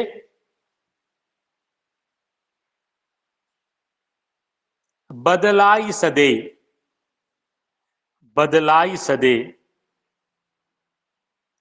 ಹಲವಾರು ವರ್ಷಗಳವರೆಗೆ ನಿರಂತರವಾಗಿ ಕಾಯ್ದುಕೊಳ್ಳಬೇಕು.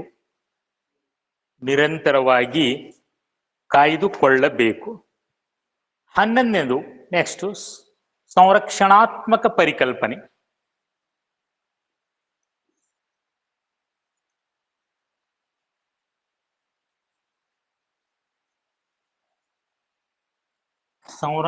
ಸಂರಕ್ಷಣಾತ್ಮಕ ಪರಿಕಲ್ಪನೆ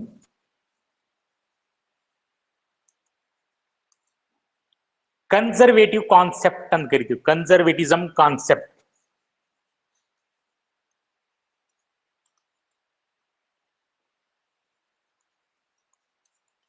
ಕನ್ಸರ್ವೇಟಿಸಮ್ ಕಾನ್ಸೆಪ್ಟ್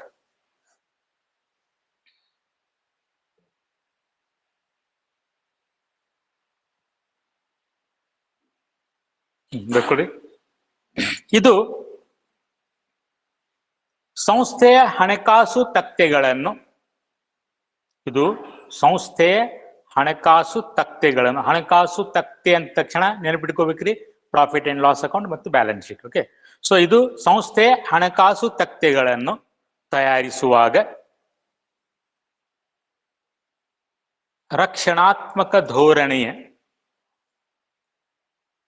ರಕ್ಷಣಾತ್ಮಕ ಧೋರಣೆಯ ಆಧಾರದಲ್ಲಿ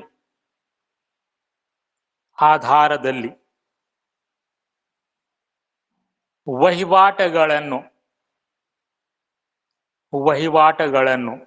ದಾಖಲಿಸಲು ಮಾರ್ಗದರ್ಶನ ನೀಡುತ್ತದೆ. ನೋಡಿ, ಸೊ ಈ ಪರಿಕಲ್ಪನೆಗೆ ನಾವು ಕನ್ಸರ್ವೇಟಿಸಮ್ ಕಾನ್ಸೆಪ್ಟ್ ಅಂತ ಕರಿತೀವಿ ಇಂಗ್ಲಿಷ್ ಒಳಗೆ. ಕನ್ಸರ್ವೇಟಿಸಮ್ ಅಂದ್ರೆ ಏನಪ್ಪ ಅಂದ್ರೆ ಕಂಜೂಸ್ತನ ಅಂತ ಕರಿತೀವಿ. ಕಂಜೂಸ್ತನ ಅಂದ್ರೆ ನಿಮ್ಗೆ ಗೊತ್ತೈತಲ್ಲ, ನಾವು ಕೊಡುವಾಗ ಎಣಸೆಣಸ್ ಕೊಡೋದು, ಆದಷ್ಟು ಕಡಿಮೆ ಕೊಡೋದು, ತಗೊಳ್ಳುವಾಗ ಜಾಸ್ತಿ ತಗೊಳ್ಳೋದು. ಸೊ ಅದೇ ಕನ್ಸರ್ವೇಟಿಸಮ್, ಕಂಜೂಸ್ತನ. ಅಥವಾ ಪ್ಲೇಯಿಂಗ್ ಸೇಫ್ ಅಂತ ಕರೀತಾರೆ. ಮೊದಲು ಕ್ರಿಕೆಟ್ ಒಳಗೆ 5 ದಿನ ಟೆಸ್ಟ್ ನಡೀತಿದ್ದು, ಈಗ ಮೋಸ್ಟ್ಲಿ ಇಲ್ಲ ಅಂತ ಕಾಣಿಸಿತ್ತು. 5 ದಿನ ಟೆಸ್ಟ್ ನಡೀತಿದ್ದು ಅಂದ್ರೆ 5 ದಿನ ಕಂಟಿನ್ಯೂಸ್ ಆಡ್ತಿದ್ರು. ಅವಾಗ ಏನಾಗ್ತಿತ್ರಪ್ಪ ಅಂದ್ರೆ ಲಾಸ್ಟ್ 1 hour ಇದ್ದಾಗ, ಇನ್ನು ಆಟ ಎಂಡ್ ಆಗೋದು 1 ತಾಸು ಅಥವಾ 2 ತಾಸು 1.5 ತಾಸು ಐತಿ ಅಂದಾಗ ವಿಕೆಟ್ ಬಿದ್ವು ಅಂತಂದ್ರೆ ಅವಾಗ ನೆಕ್ಸ್ಟ್ ಏನು ಬ್ಯಾಟ್ಸ್ಮನ್ ಬರ್ತಾನಲ್ಲ ಅವನಿಗೆ ಕ್ಯಾಪ್ಟನ್ ಸೂಚನೆ ಕೊಟ್ಟು ಕಳಿಸ್ತಿದ್ದ, ಪ್ಲೇ ಸೇಫ್ಲಿ ಅಂತ. ಅಂದ್ರೆ ಆದಷ್ಟು ಇವತ್ತಿನ ಸಮಯ ಕಳಿ, ಮುಂದೆ ಹೋಗಿ ಶಾಟ್ ಹೊಡಿಬೇಡ.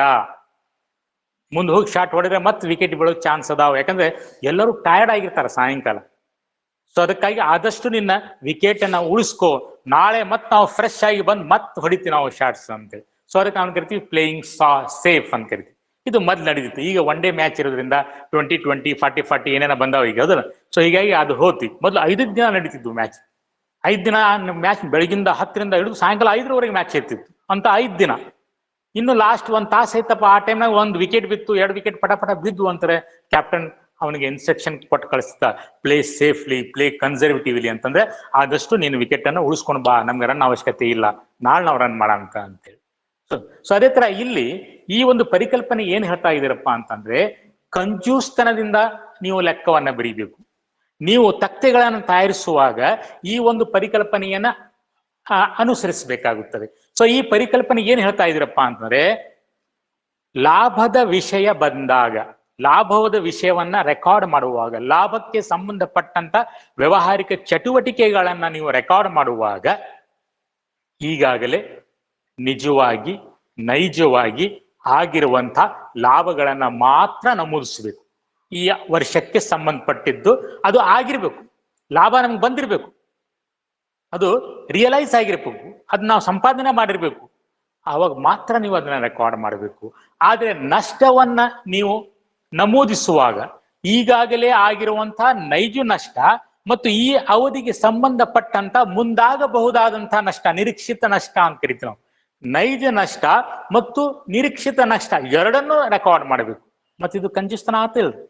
ಲಾಭ ರೆಕಾರ್ಡ್ ಮಾಡುವಾಗ ಈಗಾಗಲೇ ಆಗಿರುವಂತ ಲಾಭಗಳನ್ನ ಮಾತ್ರ ನಾವು ರೆಕಾರ್ಡ್ ಮಾಡಬೇಕು ಈ ವರ್ಷದ್ದು. ನಷ್ಟವನ್ನ ರೆಕಾರ್ಡ್ ಮಾಡುವಾಗ ಈ ವರ್ಷ ಆಗಿರುವಂತಹ ನಷ್ಟ ಪ್ಲಸ್ ಈ ವರ್ಷಕ್ಕೆ ಸಂಬಂಧಪಟ್ಟಿರುತ್ತದೆ, ಆದ್ರೆ ಅದು ಮುಂದಾಗಬಹುದು ಅಂಥ ನಷ್ಟ, ನಿರೀಕ್ಷಿತ ನಷ್ಟ ಎರಡನ್ನೂ ನೀವು ಸೇರಿಸಿ ಪರಿಗಣಿಸಬೇಕು, ಲೆಕ್ಕದ ಪುಸ್ತಕದಲ್ಲಿ ಬರಿಬೇಕು ಅಂತೇಳಿ ಈ ಪರಿಕಲ್ಪನೆ ಹೇಳ್ತಾರೆ. ಸೊ ಹೀಗೆ ನಮ್ದು ಕೊಡೋ ಹೊತ್ನಾಗ ಒಂದ್ ನಮೂನಿ, ತಗೊಳ್ಳೋ ಹೊತ್ನಾಗ ಒಂದ್ ನಮೂನಿ ಅಂತೇಳಿ. ಕೊಡುವಾಗ ಎಣ್ಸಿ ಒಂದೊಂದು ಕೊಡುದು, ತಗೊಳೋತ್ನಾಗ ಜಾಸ್ತಿ ತಗೊಳುದು. ಸೊ ಅದೇ ತರ ಪ್ರಾಫಿಟ್ ಇದ್ದಾಗ ಭಾರಿ ಸ್ಟ್ರಿಕ್ಟ್ ಇರೋದು, ಪ್ರಾಫಿಟ್ ಆದ್ರೆ ಮಾತ್ರ ರೆಕಾರ್ಡ್ ಮಾಡೋದು, ಇಲ್ಲಾಂದ್ರೆ ಇಲ್ಲ. ಲಾಸ್ ಇದ್ದಾಗ ಸ್ವಲ್ಪ ಲಿಬ್ರಲ್ ಆಗಿರೋದು. ಸೊ ಅದಕ್ಕೆ ನಾವು ಕರಿತೀವಪ್ಪ ಅಂದ್ರೆ ಕನ್ಸರ್ವೇಟಿಸಮ್ ಕಾನ್ಸೆಪ್ಟ್ ಅಂತ ಕರಿತೀವಿ. Next ಬರ್ಕೊಡ್ರಿ, ಮಟೀರಿಯಾಲಿಟಿ concept. ಮಟೀರಿಯಾಲಿಟಿ ಪ್ರಾಧಾನ್ಯತೆ ಪರಿಕಲ್ಪನೆ. ಪ್ರಾಧಾನ್ಯತೆ ಪರಿಕಲ್ಪನೆ ಎಷ್ಟು ನಂಬರ್?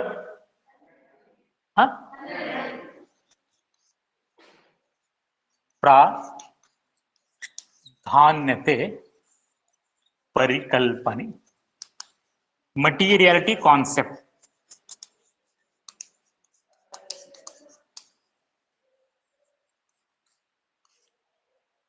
ಮಟೀರಿಯಾಲಿಟಿ ಕಾನ್ಸೆಪ್ಟ್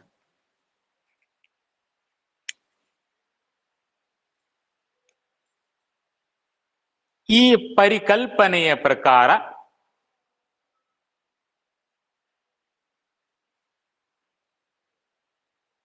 ಲೆಕ್ಕ ಬರಹವು ಮಹತ್ವದ ಚಟುವಟಿಕೆಗಳ ಮೇಲೆ ಗಮನ ಕೇಂದ್ರೀಕರಿಸಬೇಕು.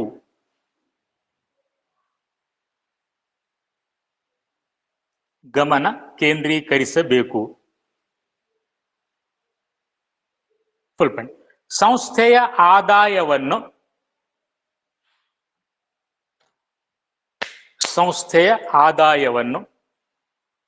ನಿರ್ಣಯಿಸುವಲ್ಲಿ ಮಹತ್ವವಲ್ಲದ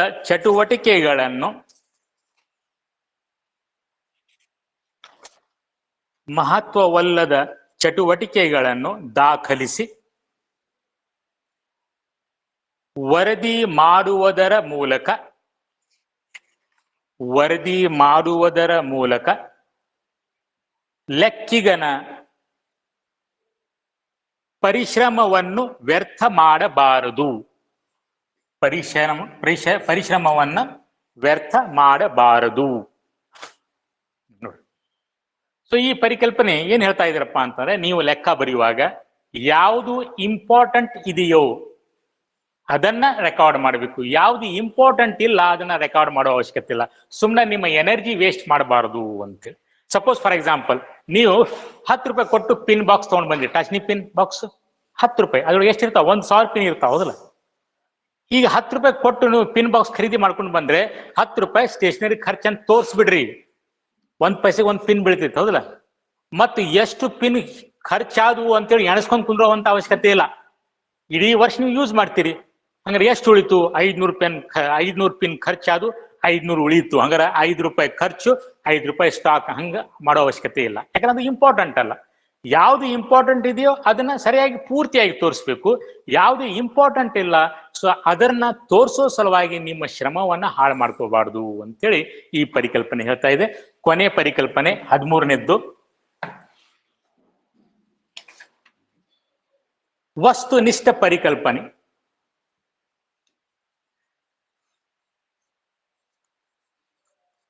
ವಸ್ತುನಿಷ್ಠ ಪರಿಕಲ್ಪನೆ ಕನ್ನಡದ ಇಂಗ್ಲಿಷ್ ಒಳಗೆ ಆಬ್ಜೆಕ್ಟಿವಿಟಿ ಕಾನ್ಸೆಪ್ಟ್.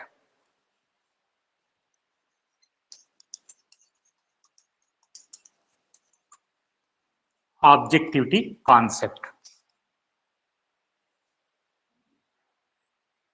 ಈ ಪರಿಕಲ್ಪನೆಯ ಪ್ರಕಾರ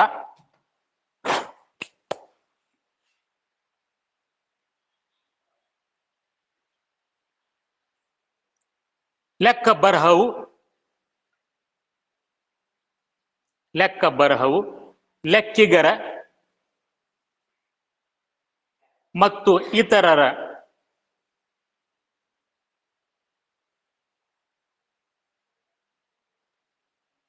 ಪೂರ್ವ ಗ್ರಹಿಕೆಯಿಂದ ಮುಕ್ತವಾಗಿರಬೇಕು.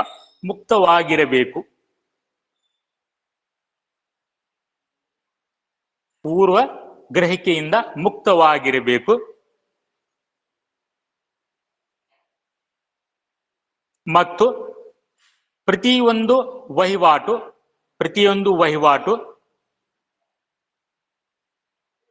ಸೂಕ್ತವಾದ ದಾಖಲೆಗಳನ್ನು ಹೊಂದಿರಬೇಕು.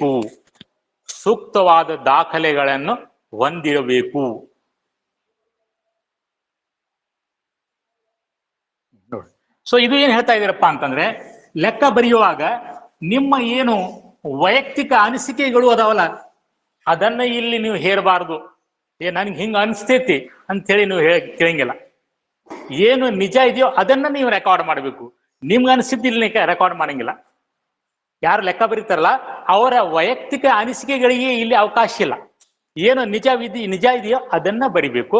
ಆಮೇಲೆ ಪ್ರತಿಯೊಂದು ವಹಿವಾಟಿಗೆ ಸೂಕ್ತವಾದಂತ ದಾಖಲೆಗಳು ಇರಬೇಕು. ದಾಖಲೆಗಳ ಆಧಾರದ ಮೇಲೆ, ವೋಚರ್ಗಳ ಆಧಾರದ ಮೇಲೆ ನೀವು ಲೆಕ್ಕವನ್ನ ಬರಿಬೇಕು. ಓಕೆ, ಸೊ ಇಲ್ಲಿಗೆ ಎಲ್ಲ ಪರಿಕಲ್ಪನೆ ಮುಗಿದು ಇನ್ನೊಂದು ಸ್ವಲ್ಪ ಸಿಸ್ಟಮ್ ಐತಿ ಇದ್ರಬೇಕು. ಸಿಸ್ಟಮ್ ಆಫ್ ಬುಕ್ ಕೀಪಿಂಗ್ ಅಂತ ಅದು ಹೇಳಿದ್ರೆ ಈ ಚಾಪ್ಟರ್ ಮುಗಿದೈತಿ. ನಾವು ಅದನ್ನ ನಾಳೆ ಮುಗಿಸಿ ಮುಂದಿನ ಚಾಪ್ಟರ್ಗೆ ಹೋಗೋಣ.